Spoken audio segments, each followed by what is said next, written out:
A very pleasant morning to one and all present here. This is Abhilasha Nahata from Leal Public School.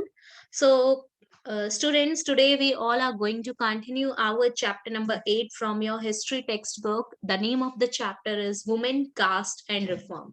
So, in our previous class, we discussed about some of the most significant contribution of women. We talked about so many women. We talked about so many foundations who worked for women. Okay, so now just look at this topic. Look at this box: law against child marriage. With the growth of women's organizations and writings on these issues, the momentum for reform gained strength. People challenged another established custom, that of child marriage.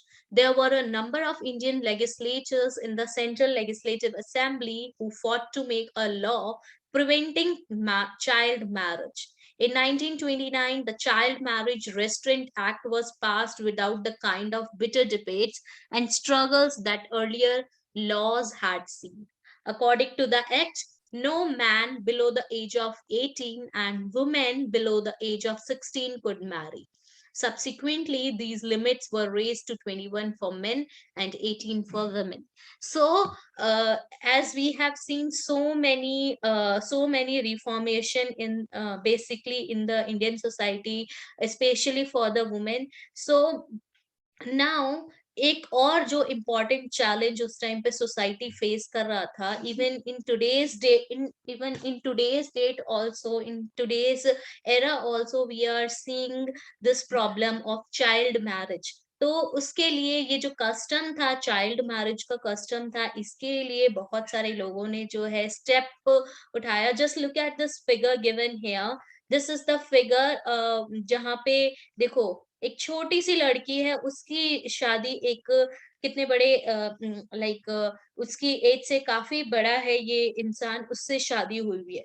तो bride at the age of 8, this is a picture of a child bride at the beginning of the 20th century. Did you know that even today over 20% of girls in India are married below the age of 18? 18 से below की as में शादी कर दी जाती है. And this is child bride. एक child bride है, 8 years की है, और उसकी शादी जो है उससे उम्र में काफी बड़े जो एज के मैन होते थे, उनसे ऐसी शादियां कर दी जाती थी. तो 1929 में फाइनली एक चाइल्ड मैरिज रेस्ट्रेंट एक्ट जो है वो पास हुआ था, जिसने काफी डिबेट्स और की चाइल्ड मैरिज को लेके, जो भी स्ट्रगल्स फेस, बहुत सारे स्ट्रगल्स भी उन्होंने फेस किया था. And according to this act, जो लीगल एज है मैरिज की वुमेन के लिए 18 इयर्स की थी, और सॉरी 16 इयर्स की थी, और जो मैन थे उनके लिए 18 इयर्स की थी. और धीरे धीरे ये जो एज लिमिट थी चाइल्ड मैरिज की,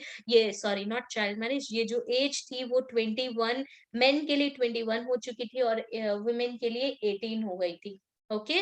नो, सो नाउ अभी रिसेंटली भी कुछ चेंजेस आए हैं हमारे लॉज में मैरिज एक्ट को लेके. ठीक है, जो चेंजेस आ रहे हैं, वुमेन की भी जो लीगल एज है वो 21 होने वाली है. ठीक है. So now our next topic is caste and social reform. So till now we talked about women reformation. Now our further next important topic in this chapter is caste and social reform. Some of the social reformers we have been discussing also criticized caste inequalities. Ram Mohan Roy translated an old Buddhist text that was critical of caste. The Pratna Samaj adhered to the tradition of bhakti that believed in spiritual equality of all castes. So many reformers are there who have been discussing about women. They also criticized about the caste inequalities, and one of them is was Raja Ram Mohan Roy, who translated old Buddhist texts, and he was like he was in the very critique view for casteism. सो जो प्रार्थना समाज था, उनकी जो भक्ति थी, according to that, जो भक्ति है, जो स्पिरिचुअलिटी है, जो डिवोशन है हमारा, वो हर कास्ट में क्या होनी चाहिए, इक्वल होनी चाहिए. In Bombay, the Paramhans Mandali was founded in 1840 to work for the abolition of caste. अब परमहंस मंडली जो है बॉम्बे में 1840 में फाउंड हुई थी, जिन्होंने कास्ट अबॉलिशन में काफी वर्क किया. Many of these reformers and members of reform associations were people of upper caste. Normally हमें अपर कास्ट से जो बिलोंग करते हैं वो रिफॉर्मर्स जो थे अपर कास्ट से हमें देखने को मिले थे. Often in secret meetings, these reformers would violate caste taboos on food and touch in an effort to get rid of the hold of caste prejudice in their lives. So even secretly वो काफी क्या कहते थे, जो भी ये cast ताबूज होते थे या फिर कि फूड कास्ट ताबूज ऑन फूड, कि आप लोअर कास्ट के यहाँ पे खाना नहीं खा सकते, उनके हाथ से खाना नहीं खा सकते हैं, उनको टच नहीं कर सकते हैं. तो ऐसे जो रिफॉर्मर्स थे, स्पेशली जो upper caste people, upper caste reformers थे, उन्होंने बहुत सारे एफर्ट्स लगाए कि ये जो कास्ट प्रीजुडिसेस हमने सोसाइटी में बिल्ड कर रखा है, जो उससे हमें क्या है, छुटकारा पाना है. We have to get rid of these type of prejudices, especially the caste prejudices. There was also other who questioned the injustices of the caste social order. During the course of the 19th century, Christian missionaries began setting up schools for tribal groups and lower caste children. These children were thus equipped with some resources to make their way into a changing world. Now, even 19th century में बहुत सारी, आपको पता है, Christian missionaries भी open होने लग गई थी. ठीक है, पहले गुरुकुल्स हुआ करते थे और वहां पे भी बहुत ही जो लिमिटेड लोग थे, वही लिमिटेड स्टूडेंट्स ही वहां पे होते थे, पढ़ने जाते थे. पर क्रिश्चियन मिशनरीज जो स्कूल सेट हुई थी, वहां पे अब उन्होंने ट्राइबल ग्रुप्स के लिए और लोअर कास्ट चिल्ड्रन के लिए भी स्कूल्स को सेट किया था. और इन स्टूडेंट्स को जो है बहुत सारी अपॉर्चुनिटीज प्रोवाइड की गई थी, बहुत सारी ऐसी जो भी रिसोर्सेज अवेलेबल जो जरूरी थी, रिक्वायर्ड रिसोर्सेज थे, वो उनको अवेलेबल करवाए, जिससे कि जो भी जो ये चेंजिंग वर्ल्ड था, जो ये रिफॉर्मेशन हो रही थी, उसमें एक बहुत ही इंपॉर्टेंट पार्ट प्ले कर रही थी. At the same time, the poor began leaving their villages to look for jobs that were opening up in the cities. There was work in the factories that were coming up and jobs in municipalities. You have read about the expansion of cities in chapter 6. Think of the new demands of labor this created. Drains had to be dug, roads laid, buildings constructed, and cities cleaned.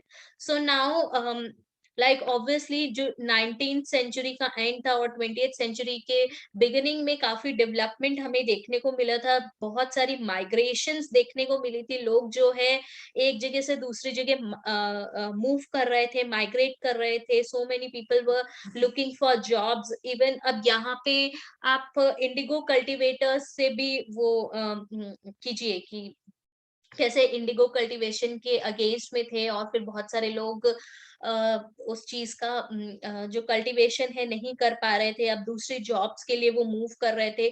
तो again ये सारी चीजें जो है बेटा interlinked है, कि कैसे अब फैक्ट्रीज ओपन हो रही थी, तो बहुत सारी जॉब सिटीज में, स्पेशली सिटीज में जॉब अपॉर्चुनिटीज काफी देखने को मिल रही थी.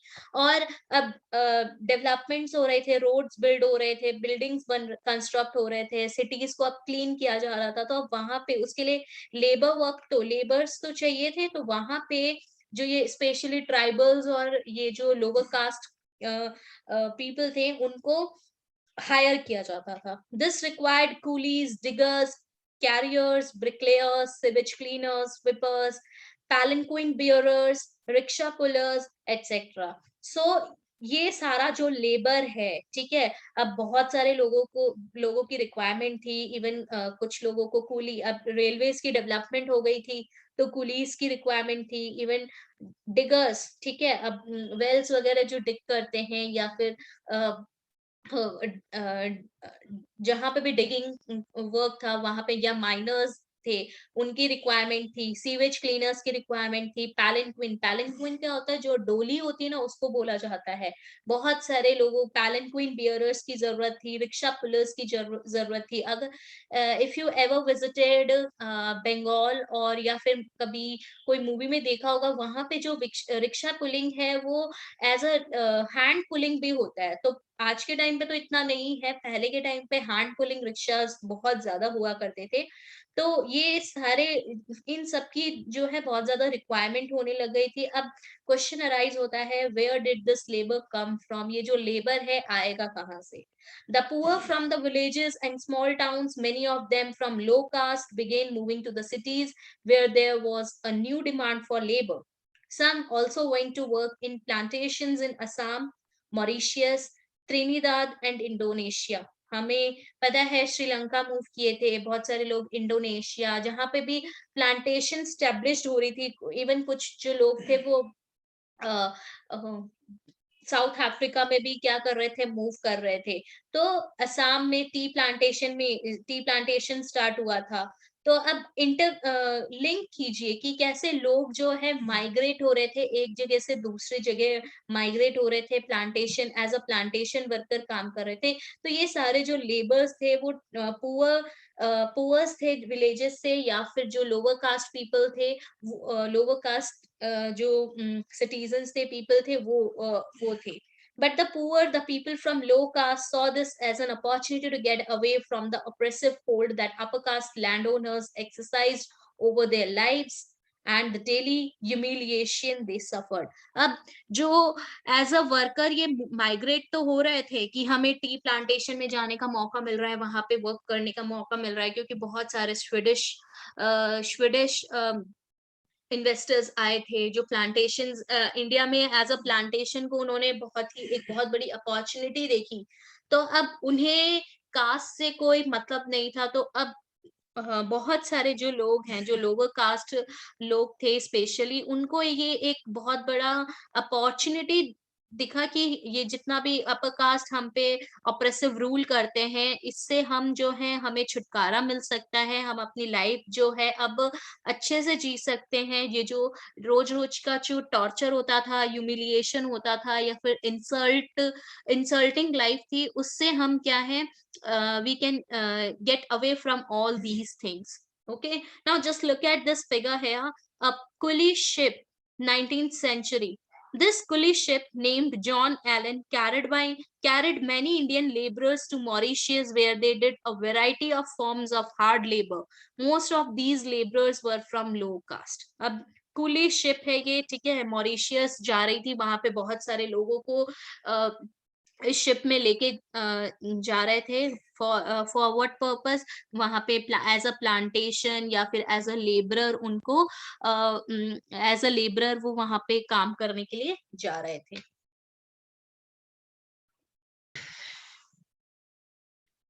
Now, who could produce shoes?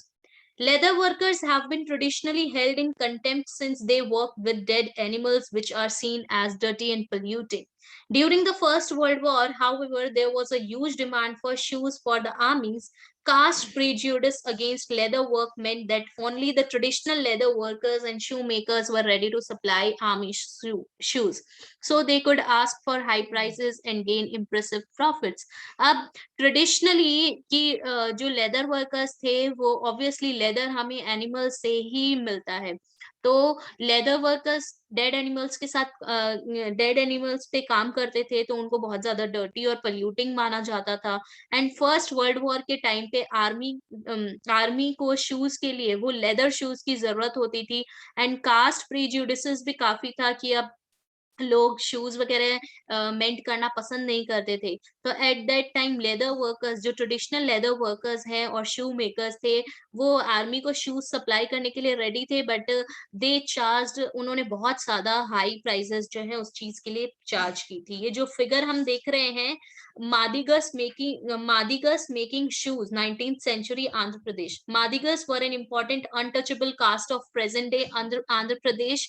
They were experts at cleaning hides, tanning them for use and sewing sandals. ठीक है, अब सैंडल्स और शूज़ वगैरह बनाने में काफ़ी एक्सपर्ट रहे हैं, काफ़ी स्किल्ड लेबरर्स आए हैं और आज के प्रेज़ेंट डे आंध्र प्रदेश में भी जो ये कम्युनिटी है, इसको एक ऐसा माना जाता है कि अनटचेबल कास्ट माना जाता है। इवन आज के टाइम पे भी टचेबल कास्ट माना जाता है, but they are like very uh उन बहुत ज़्यादा स्किल्ड थे शू मेकिंग में।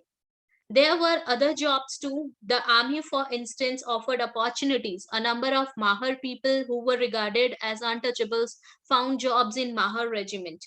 The father of B.R. Ambedkar, the leader of the Dalit movement, taught at an army school. अब बी आर अम्बेडकर के जो फादर थे वो एक दलित मूवमेंट के लीडर भी रह चुके हैं और उन्होंने एक आर्मी स्कूल में जो है वो पढ़ाते भी थे. So no place in the inside the classroom. So in the Bombay Presidency, as late as 1829, untouchables were not allowed into even government schools. When some of them pressed hard for that right, they were allowed to sit on the veranda outside the classroom and listen to the lessons without polluting the room where upper caste boys were taught. So अगर Bombay presidency में भी अब बहुत सारे untouchables को allowed नहीं किया जाता था, ठीक है? और अगर वो ज़्यादा फोर्स करते थे तो उनको वरांडा में बाहर ही बैठाया जाता था. We have already go through the